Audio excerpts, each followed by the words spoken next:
Selfishness versus selflessness. Is this the ultimate showdown within the Force? Or is it all a part of the circle of life? How you get so big in food of this kind? We first heard the distinction between the dark side and light side of the Force as being selfishness and selflessness in Revenge of the Sith. The Sith rely on their passion for their strength. They think inwards, only about themselves. And the Jedi don't. The Jedi are selfless. They only care about others. And then, of course, it's stated numerous times in the Mortis Trilogy. The daughter says it's her nature to be selfless and her brother's nature to be selfish, and that Anakin and Obi-Wan shouldn't hold this against him because when he's doing bad things, he's just following his nature. This all sounds well and good, right? Dark side, bad stuff. Selfishness. Light side, good stuff. Selflessness. It fits with the paradigm that we all kind of had established up until this Mortis Trilogy came out. The problem here is that the trilogy is calling for Anakin to balance the selfish with the selfless. He must master both sides of the Force. That's what it means to be the chosen one. If selflessness is good, why does good need to be kept in check? Alternatively, if selfishness is bad, why does it need to be kept in check instead of defeated? This was the part of the Mortis Trilogy that had me thinking for weeks after I watched it. The dark side is needed. The dark side is necessary. In the Mortis episodes, the dark is often attributed to night. The planet goes through massive cycles where the flora of the whole world changes. But night isn't evil, is it? What about destruction? A healthy and natural forest fire is actually needed in ecosystems here on Earth in order for Force to respond. In fact, there's many types of trees that won't drop seeds unless there's been a fire that has gone through the area. Fire is this awful thing that can cause mass amounts of destruction, as we've seen recently in the United States, but it's also a thing that is needed for the ecosystem to survive. Destruction can be necessary, but it has to be targeted. It has to have a purpose. Alternatively, just take it to the simple argument of there are animals that kill because they have to eat. Death is the dark side, but some animals have to participate in it. This is the type of argument that Sith have been using for their philosophy since Sith existed, that they are simply the next extension of evolution. That argument works because they're not really wrong. Sometimes you do have to kill in order to save yourself or to save others, but killing is a dark act. It is always a dark act. Even when it's in self-defense, it gnaws at your soul in order to be able to do it. Where the Sith were wrong is that they take it to an extreme. They're not killing for food. They're killing to progress their agenda, usually to take over the entire galaxy. That's not exactly the same as survival. The Sith put their will onto the Force, where the Jedi try to follow the will of the Force. But with that point, I'm getting a little bit ahead of myself. Here's my theory. The notion of selfish versus selfless is a point of view kind of a thing.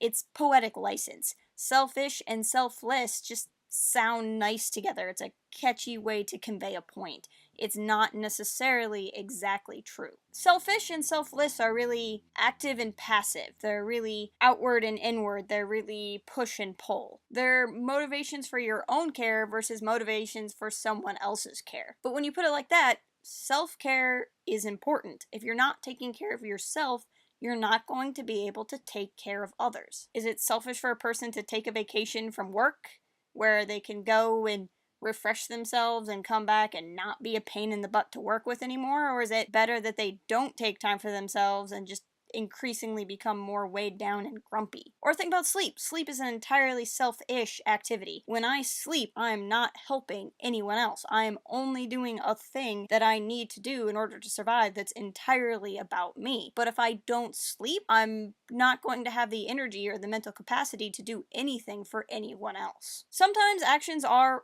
only for our own self, but that's okay, as long as there's restraint and discipline. It's all about balance. Dark and light are not aligned. They're a cycle. Day turns into night and then back into day again. Supposedly, the Jedi practiced beliefs of the light. They were peacekeepers, but they were so afraid of violence or action, so afraid of not wanting to harm, that they started to leave people unhelped. They hid in their temple, not wanting to get involved because they were afraid their involvement would take away from their own beliefs. But their inactivity caused evil and corruption to rise in the Republic, and so they were forced into violence. The Clone War was a result of the Jedi doing nothing for too long. Yeah, the Jedi weren't doing anything evil, but they were allowing evil to grow. As such, they were tricked into committing evil themselves. This doesn't mean they fell to the dark side, but they fell for the dark side, I suppose is the better way to put it. The Jedi had completely lost their way. Their quote-unquote good qualities were used for ill. They were becoming the very thing they wanted to destroy, which I think is the overall theme of Star Wars.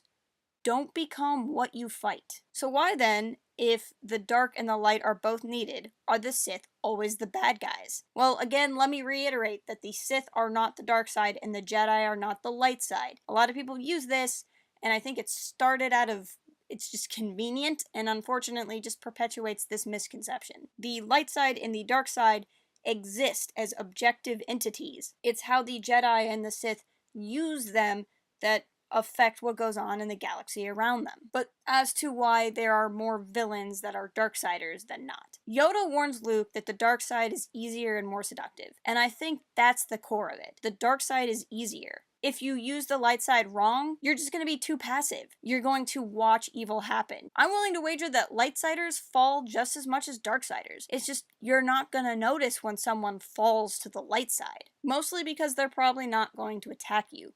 Complacency allows evil to breed. It's what Luke Skywalker was saying in The Last Jedi, that the Jedi allowed Darth Sidious to rise up right underneath their nose. Yoda also warns that once you start down the dark path, forever will it dominate your destiny. Well, here's a crazy thought. What if Yoda was wrong?